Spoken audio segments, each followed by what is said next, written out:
ಕನಸಿನಲ್ಲಿ ಕೆಲವೊಂದನ್ನ ಭಗವಂತ ಪ್ರಕೃತಿ ತೋರಿಸ್ಕೊಡುತ್ತೆ. ಗುಹ್ಯ ಭಾಷೆ ಅಂತ ಹೇಳ್ತೇವೆ ನಾವು. ಕಣ್ಣಿಗೆ ಕಾಣಿಸೋದಾದ್ರೆ ನಮಗದು ಕಾಣಿಸ್ತದೆ. ಕಾಣಿಸದೇ ಇದ್ದದ್ದು ಕಾಣಿಸುವ ಭಾಷೆ, ಕೇಳಿಸೋ ಭಾಷೆ. ಕಾಣಿಸ್ತಿಲ್ಲ ಆದ್ರೂ ನಮಗದು ಕೆಲವೊಂದು ಸೂಚನೆಗಳ ಮುಖಾಂತರ ಅದನ್ನೇ ಗುಹ್ಯ ಭಾಷೆ. ಮಹರ್ಷಿಗಳು, ತಪಸ್ವಿಗಳು, ರಾಜರ್ಷಿಗಳು, ದೇವರ್ಷಿಗಳು ನಮಗೊಂದು ಗುಹ್ಯ ಭಾಷೆಯಲ್ಲಿ ಕೆಲವೊಂದು ಸನ್ನೆಗಳನ್ನ ಕೊಟ್ಟಿದ್ದಾರೆ. ಅಂಥದ್ರಲ್ಲಿ ಅತಿ ದೊಡ್ಡ ಸನ್ನೆ ಅಂದ್ರೆ ಕನಸಿನಲ್ಲಿ ಮುಂಗುಸಿ ಬಂದರೆ 100% ಹೇಳ್ತಾನೆ, ನಿಮ್ಮ ಮೇಲೆ ಯಾರೋ ಅಟ್ಯಾಕ್ ಮಾಡಿದ್ದಾರೆ, ಯಾವುದು ಬಿಡಿಸಿಕೊಳ್ಳಲಾರದ ಗಂಟು, ಚಿಕ್ಕು, ಒದ್ದಾಟ, ವ್ಯವಹಾರ ಚಿಕ್ಕು, ಕುಟುಂಬದ ಚಿಕ್ಕು, ಕೋರ್ಟ್ ಚಿಕ್ಕು, ವ್ಯಾಜ್ಯಗಳು, ಒದ್ದಾಟದಲ್ಲಿದ್ದೀರಿ.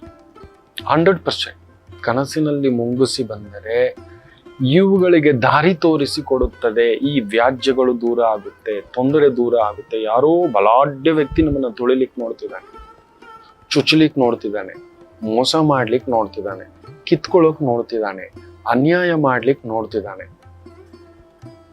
ಏನು ಮಾಡೋದು ಭಗವಂತ ಅಂತ ನಿತ್ಯ ಪ್ರಾರ್ಥನೆ ಮಾಡುತ್ತಿದ್ದರೆ ಕನಸಿನ ಮುಖೇನ ನಮಗೊಂದು ಸೂಚನೆ ಕೊಡುತ್ತೆ ಧರ್ಮದೇವತೆ. ಏನು ಮಾಡೋಕ್ಕಾಗಲ್ಲ. ಅಧರ್ಮದಲ್ಲಿರೋರಿಗೆ, ಅನ್ಯಾಯದಲ್ಲಿರೋರಿಗೆ ಇದೆಲ್ಲ ಕಾಣಿಸಲ್ಲ, ಬಿಟ್ಬಿಡಿ.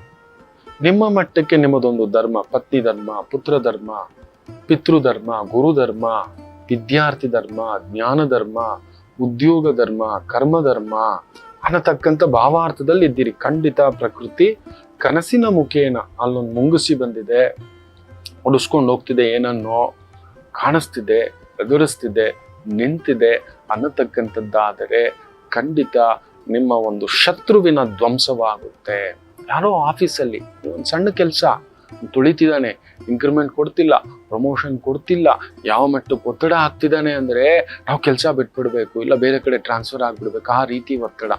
ಆ ಕಾಣದ ದೈವದ ಮೊರೆ ಹೋದಾಗ ಕನಸಿನ ಮುಖೇನ ತೋರಿಸ್ಕೊಡುತ್ತೆ. ಖಂಡಿತ 9 ದಿನ 90 ದಿನ ಅದಕ್ಕೊಂದು ದಾರಿ ಆಗಿರುತ್ತೆ. ಖಂಡಿತ ಈ ರೀತಿ ಆಗಿರ್ತಕ್ಕಂಥದ್ದನ್ನ ತುಂಬಾ ಜನ ಹೇಳ್ತಿದ್ದೀರಿ, ಕಮೆಂಟ್ಸ್ ಕೊಡ್ತಿದ್ದೀರಿ, ಶೇರ್ ಮಾಡ್ತಿದ್ದೀರಿ. ತುಂಬ ಧನ್ಯವಾದ. ಇನ್ನಷ್ಟು ಶೇರ್ ಮಾಡಿ. ನಮ್ಮ ಈ ಒಂದು ಉಪಯುಕ್ತ ಮಾಹಿತಿ ನಿಮಗೆ ಖುಷಿ ಕೊಟ್ಟಿದೆ, ತೃಪ್ತಿ ಕೊಟ್ಟಿದೆ, ಇನ್ನಷ್ಟು ಪ್ರಶ್ನೆಗಳನ್ನು ಕೇಳಿ ಹುಡುಕಿ ನಾನು ತಗೋಬರ್ತೇನೆ, ಖಂಡಿತ ತಿಳಿಸ್ಕೊಡ್ತೇನೆ.